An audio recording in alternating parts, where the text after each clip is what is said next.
Good evening, everybody. Welcome to PlayStationGL for the final round of Season 26 here on the PS4.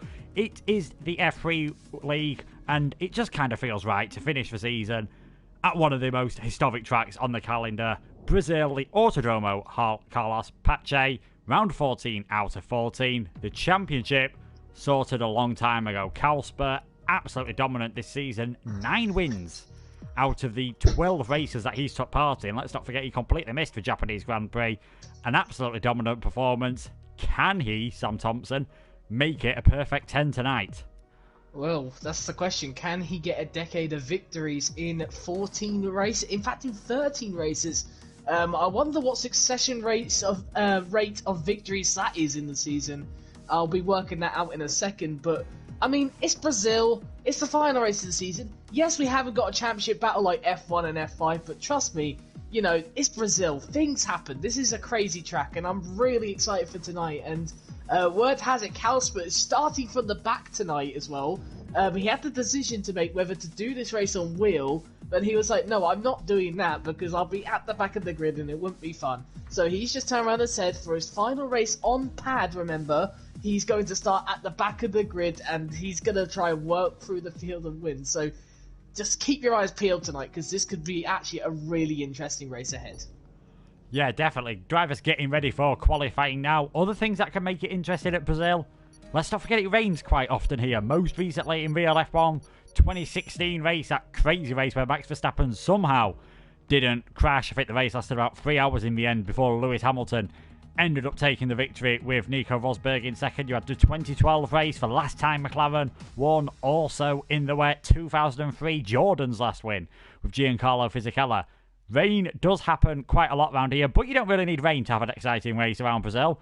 Just look to last season's race where the two Ferraris came together, really the beginning of the end for Sebastian Vettel at Ferrari. Verstappen taking a win, Gasly and Sainz ending up on the podium, and who would have thought then when that happened we'd be seeing them on the podium again this year. But moving back to PSGL, 18 minutes of qualifying, 36 laps in the race, and Carlsberg, his wins have come in free so far this season, so going on that form he won't actually win tonight, but we know he's starting from the back. In China he started 16th on the grid, and if it wasn't for a safety car, he'd have ended up winning there. It is definitely possible. Wouldn't surprise me then if he makes his car a bit more slippery in a straight line, because that's where you'll be doing most of the overtaking around here. Yeah, and I wonder if he is going for that more aggressive strategy. Obviously, he's not gonna. Well, he may come out the pitch just so he gets his setup confirmed, because some people do tend to worry about that. But I mean, really interesting for Carlsberg here tonight is how will he perform at the back? We saw him in China and everything, but it wasn't particularly enough because he did actually get through to the field and got to the front of well, the cars he needed to get in front of. And also, China is one of those tracks, is what they call, and I hate saying this because, you know, I say this a lot and then it gets people moaning. It's one of those tracks where the reverse strategy, where the strategy outside the top 10 is most likely better than it inside the top 10. Well, this track is a little different. Reverse strat is not so much preferred compared to China, and it'll be a little bit more difficult to make it through the field as well, because although down in turn 1 you can overtake, this is still a very tight track and very difficult to overtake at points, but still a very exciting track.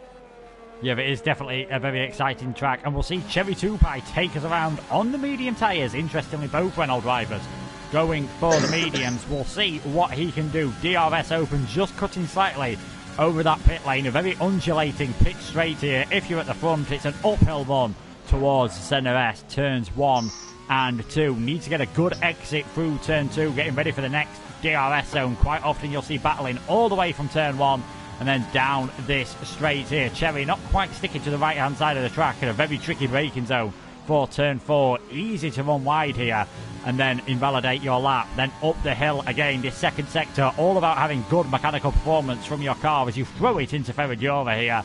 The double right-hander, and this very tight, twisty part of the circuit begins, where you need to have good confidence in your rear tyres and good grip as well. So as the tyres start getting worn, they will start to struggle through here. Turn 10, where we saw Alex Albon and Lewis Hamilton come together at the end of the 2019 race. Flat through 11, Juncker turned 12, a crucial corner to get right, because pretty much the entire final sector is just a flat out run up the hill here. Chevy Tupai has invalidated his lap, so it'll be interesting to see whether he does dive into the pits. And indeed he does. So we'll go on board with the Haas behind him of D Screen to see what time he can set in the Haas. Hugging that left-hand side, that will be an interesting tactic to see tonight. Most of the drivers that do that will do that because it is the faster route. He was in first, but Cohen instantly beating that with an absolutely cracking time already, especially this early on in the session. 106.568. Ginger not too far behind though, and Black Phoenix beating it by 6 thousandths of a second. Throwing the gauntlet down early here, a few drivers. Yeah, really good times from all three of them, and Ferreira as well, a decent time as well. Good times from all of them. Oh, D-Screen is frowned there, but he was on an in lap, so I'm not really surprised really he's making those mistakes. But yeah, Cohen this season, he's got the pace he has this season. Of course, got second in Italy, but he's just made too many mistakes. Of course, in Canada we saw with Lars, and he's had so many DNFs and everything. He needs that one breather sort of race, and I think this one could be one where he could potentially go on to get another podium this season or win this race. But he'll need some support from his teammate, who is in 5th at the moment. But of course his teammate has actually not been always the friend of Cohen, and has actually been the fiend for multiple occasions. We think about back to Vietnam and obviously Canada as well, where these two had incidents with each other which cost them basically points or even podiums, etc. So really these two Mercedes have to work together tonight to get the best out of them tonight, and these two do have the pace, and Mercedes do as well, but they're going to be finishing it in the bottom half of the constructors. And when you look at that lineup of Cohen and Lars, you're like, wait a minute, these guys are in the bottom half of the constructors? And you'd expect them to be fighting for second, wouldn't you, at this point? But that's obviously not the case, and they've just made too many mistakes. And obviously being absent at the start of the season didn't help Cohen, and well, it's kind of cost them big time in the constructors. Yeah, definitely. I mean, in the first 3 or 4 races, it looked pace-wise at least that Lars was the driver most likely to challenge Kalsper, but that's not the way it ended up. And Cohen, as you said, only scored points twice this season, 9th in Holland, that fantastic second place in Italy, which we really thought was going to kickstart his season. Unfortunately for him, it pretty much did the opposite, only finishing, well, 3 races since then, 12th in China and 11th for the last 2 times, so he'll be hoping for a bit of a better performance. Here's Ryan reserving in the Williams tonight, got a podium last time out in America, so he'll be hoping for another good performance. And I think we'll get a good race just because no one's really fighting for anything at the moment. They've got nothing to lose, they can all just relax and have a bit of fun, and it is a track most of the drivers do enjoy. Yep, and they know Kalsper's at the back of the grid as well, so he's going to be rising up. So whenever you hear that name Kalsper in this tier now, you think, oh yeah, pole position, win, yep, that's all done and dusted. Now, these guys know at the front that they are fighting for something. They're fighting for a win tonight. Black Phoenix, I don't think, has had a win this season. Neither has Cohen.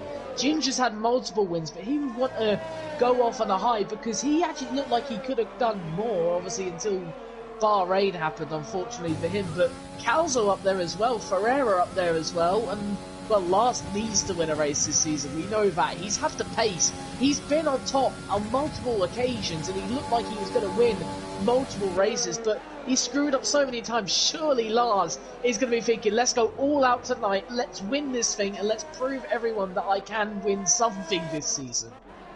It's funny you say that, because I was actually thinking before tonight that Lars could be one to watch out for in this race. I'm expecting some really good performances from him tonight. I hope I haven't jinxed him already by saying that, but he could just pull a surprise. Like you said, Black Phoenix, yet to win a race this season, but 5 podiums, and he'll actually probably be hoping for a pretty decent performance tonight because he is only 2 points. 2 points is all he is behind Ginger at the moment. They're second in the championship on 87 and 85, a whopping 73 points ahead of Ginger is Kalsper on 160 at the moment. He has been absolutely fantastic and gonna quite deservedly win the title, and of course claim that bonus from the sponsors here. Brutal Democracy, £20 going towards Kalsper. There's bonuses in F2 and F1. Of course, the F1 Championship being decided now between CRG Matthias and BDG Guil as Zach moves up into 6th place that time around. We'll see what Ferreira can do. He goes up into 6th, just behind his teammate. He's another one. There's some very quick drivers here as Ginger. Provisional pole position, 2400ths ahead of Black Phoenix. Black Phoenix, Cohen, Cazizzo, Calzo, Ferreira, they've all shown good form. Calzo's not even had a podium yet this season, so maybe a chance for him to get his best result tonight. Yeah, there's so many different stories you got here for who's winning, obviously. Calsper starting at the back is the story initially, obviously. He's been so dominant this season. Ginger would love to go on high because he has arguably been the best driver so far this season, excluding Calsper. But then you've got Black Phoenix, who wants to win this race, finish ahead of Ginger in the championship. Cohen's had his spots, he's just not been able to prove it. Kazizzle's had his spots as well, but hasn't been able to prove it as of much. Pitmat at the start of the season, Cherry 2-Pie got 3rd place at the start of the season. Pitmat would want something to prove because he got 4th at the start of the season. Calzo would want something to prove as well. There's so many different stories here because all these guys are wanting something.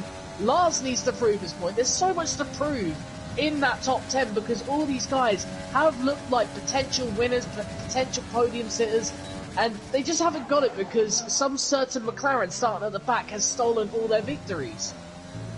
Yeah, definitely. It's a fantastic run of form. I mean, Ginger, he's the only person to have had multiple poles and multiple race wins. That isn't Calsper. That's just to give you an idea of what a good season Calsper has had. They'll all be hoping for good performances because the admins will be watching now, the league directors. We're getting towards that time, the start of season 27. The calendar's already been announced for that, and sign-ups are open on the Discord if you're interested. F1 and F2 are going to be no assist, so some of these drivers are going to want to show that they've got the pace, maybe, to get into one of those higher divisions this time around, as it looks like pretty much everyone is heading into, well, is on an outlap or in the pits at the moment. So Ginger the fastest with 8 minutes 10 seconds remaining. Black Phoenix in 2nd, Cohen 3rd, Kazizel 4th, and Pitmat rounded out the top 5. We're a long way down the order at the moment, just about to head into the pits by the looks of things. Oh no, he's actually going on to another lap. It is Gabri, he's 15th. He was involved in an incident last time with Young Power as he shoots his way up to 14th there, and he will have a 5-second penalty added to his time at the end of the race. So any late safety cars could really cause him problems, and it is easy to get a safety car around here. There's plenty of places you can make a mistake. Turn 1 especially, and turn 4. Quite often you see bits of contact and bits of front wing going missing around this circuit. Yeah, and this track is very wide. A lot of the corners are also very fast on the exits as well. We talk about turn 4, I would say, as well. Is quite difficult. Turn 6, of course, and of course the run up to Junsao turn 12 there can be difficult. And Calzo almost sending it into the wall already at a corner that I said beforehand there. But the sector 2, sector 3 split as well is very difficult. Although you can go flat out side by side through there, simple little contact can send you bulleting towards the wall on the outside. So very easy to crash out here. Very easy to cause a safety car. And well, rain does happen around this track as well, let's not forget. So actually on the back straight, there can be so many people making mistakes, and many people think these drivers are, you know, they're some of the best drivers on the platform, but mistakes still happen here. And through that sector 3, although it does look like a straight, it's not straightforward in the wet conditions, especially going side by side, because you're going to lift, and maybe if you don't lift enough just to keep the position ahead, you lose control, and that's your car spinning, and, well, you've got to catch it from that point. Yeah, and a big problem in qualifying is it's quite a short circuit. You're seeing 66-second laps and 17 cars, not counting Carlsberg, going for a move here. Cherry 2-Pie's had a spin. I think Cohen did as well, so Cohen won't be able to improve from his 3rd position at the moment. Cherry 2-Pie down in 13th. Says university means he's not been able to really concentrate as much as possible. Will he want to end the season on a high at the moment? We'll see who else we've got on a hot lap at the moment, heading towards the finish line. Ginger currently on pole position. Can he improve? Can he get his 3rd pole position of the season? It does look like it's getting slightly more overcast around this circuit. Should still stay dry for the rest of the qualifying session. Hugs at pit wall on his way up, and it is a very slight improvement indeed, a 106 26.317 puts him even further ahead at the moment, just stretching his gap out ever so slightly. Zach heads across the line, goes up into 6th place. We'll see if Kazizel can improve. No, he's diving into the pits. Black Phoenix looks like he's going for another lap. Super Mario nearly got a podium last time out as he kept it nice and clean. Got one of his best results for a while. He can only go up to 16th place simply. He dives into the pits as well. It's like I said, it's such a short track. You've got people heading across the line at all times. Getting free air, really difficult. Yeah, and this track is very short. It's very tight as well. I said earlier, I thought it was D-Screen, I think. He did see someone, I think it was Calzo. No, it was Lars, sorry, not Calzo. Who was basically coming onto the straight after, in sector 3, coming to the line, and through one of the corners, D-Screen was going very slow, and he just about moved over in time. I don't think it was too much of an issue for Lars, but Zach in the way there, but not too much obviously in the way, getting out of the way, and it doesn't matter either way because Black Phoenix has invalidated. But did you look at that? Ferreira sets the exact same time as Black Phoenix and goes ahead of him, so Black Phoenix down to 3rd, and well, I think he's only got one more shot now. Yeah, I'm not sure Black Phoenix will really be too happy about that, because the rule is normally, if you set your time first, you go ahead, but he's been dropped down into 3rd. Ferreira's put in some pretty decent performances since joining the league. He only joined the league at Vietnam. He's got 41 points so far and had 3 podiums in the last 3 races that he took part in. So can he make it a 4th in a row? He'll be hoping to have some good performances.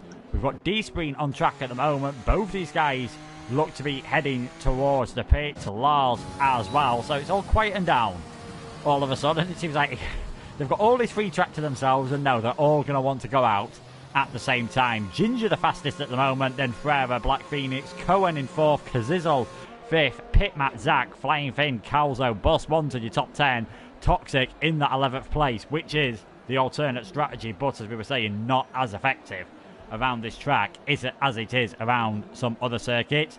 Is it pretty much a standard soft, medium, one-stop strategy usually the case around here this track? Well, kind of not. It depends what lap you pit and depends how much your tyres degrade. Really, you want to be looking, if you want to do soft medium, around lap 13 to lap 15 to pit onto those mediums.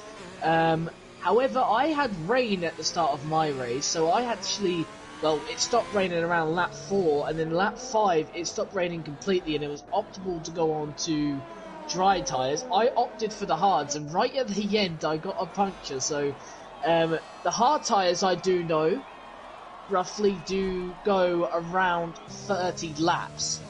So the mediums, for my assumption, should go around 20 to 25 laps. That's only an assumption because I'm not sure what the tyre wear is like on the medium tyres because I never used them yesterday. But all I know is that the medium tyres is probably the best way to go, but you'd really need to push out on those softs and bear with the obvious uncomfortability of those soft tyres when they are wet. Yeah, indeed.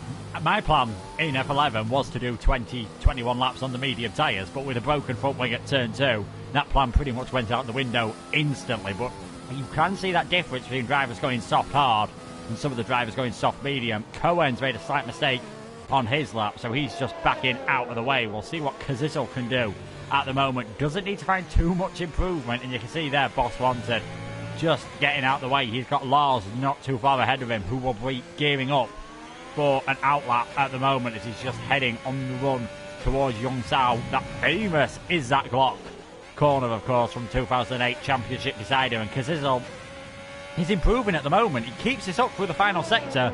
He'll be getting himself on the front row, and he's showing some decent pace in the Alfa Romeo at the moment. Can he send a blast to the past to make this an Alfa Romeo 1-2? He can indeed.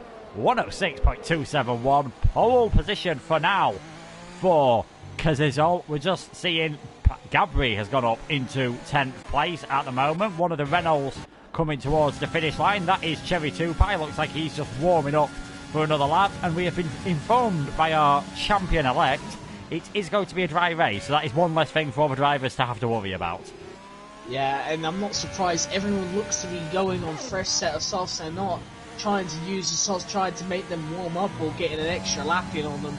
They're all just going all out. Black Phoenix looking to get pole position. It's not going to work. He moves up to third, though, across the line better than Ferreira. But interestingly, Ferreira still has to set his lap where the track should be more rubbered in. And this is the same for Ginger as well. Calzo's going to be one to watch because he does look like he's got a little bit of pace here. I don't think he's going to be getting pole, but he'd definitely be challenging top 5 as it looks. Yeah, we'll see what Calzo can do. Lars heading towards the finish line. He looks like he's about to put in a big improvement on this lap. And indeed he does. Shoots himself ahead of his teammate into 5th place. Checkered flag is out then. Boss Wanted crosses the line. Can't improve. Cohen goes up to 3rd place. Great job from him. Gabri looks as though he's probably heading to the pits as Pitmac comes in behind him. What performance can he get? He stays in 7th. Would have had a really good result last time out if it wasn't for that puncture at the end of the race. Toxic only hops up into 12th place as Ginger heads towards the finish line. No improvement for him. Cherry Tupai has retired from the session. Zach stays in 8th place. What are the racing points doing? Calzo has invalidated his lap. Ferreira's kept it nice and clean as he just goes up through the gears. At the moment, he's pretty much the only driver who looks like he can really challenge for the top positions at the moment. What can we see from the racing point driver? Slight improvement from him, though. Stays in 5th place in the end, so not a bad lap from Ferreira. Didn't make a difference to his time, and it is Kazizel who takes pole position in the Alfa Romeo with his teammate behind him, and that is the first pole of the season for Kazizel. Yeah, and he deserves it. He's been quite quick this season since he started, and I say he's been quite disfortunate. Japan, he should have definitely got his first podium of the season. I'm not sure about Italy. Italy, he was up there, but he wasn't up there really enough for me to say, yeah, he's sure to get a podium. But really, he has been quite disfortunate. He got his first podium last week. Sorry, not his last week out. Last race he did in Canada, which was a 2nd place, but it could have easily been a victory if a certain Kalsper wasn't there and dominating it still somehow. But he is a very good driver, Gazizo, and now he's at the front of the grid. I wonder if he will go on and shoot away from his teammate who obviously has had the pace in qualifying and in the race this season. So Kazizel now has to defend from him. He also has to defend from Cohen, which is usually very aggressive in the race as well. So I'm waiting to see how that one turns out, because that could be a really, really interesting battle at the front. Yes, it could be indeed. So the 2 Alfa Romeos, 1-2, with Kazizel leading Ginger, Cohen in 3rd, Phoenix 4th, Ferreira is 5th, Lars up in 6th, Pitmat, Zach, Calzo and Gabri, the rest of the top 10. Simply will have fresh tyre choice in 11th, as will Toxic, Boss Wanted, Ryan, Cherry Tupai, D-Spreen. Super Mario was the last driver to set a time, just 7/10ths off of pole position.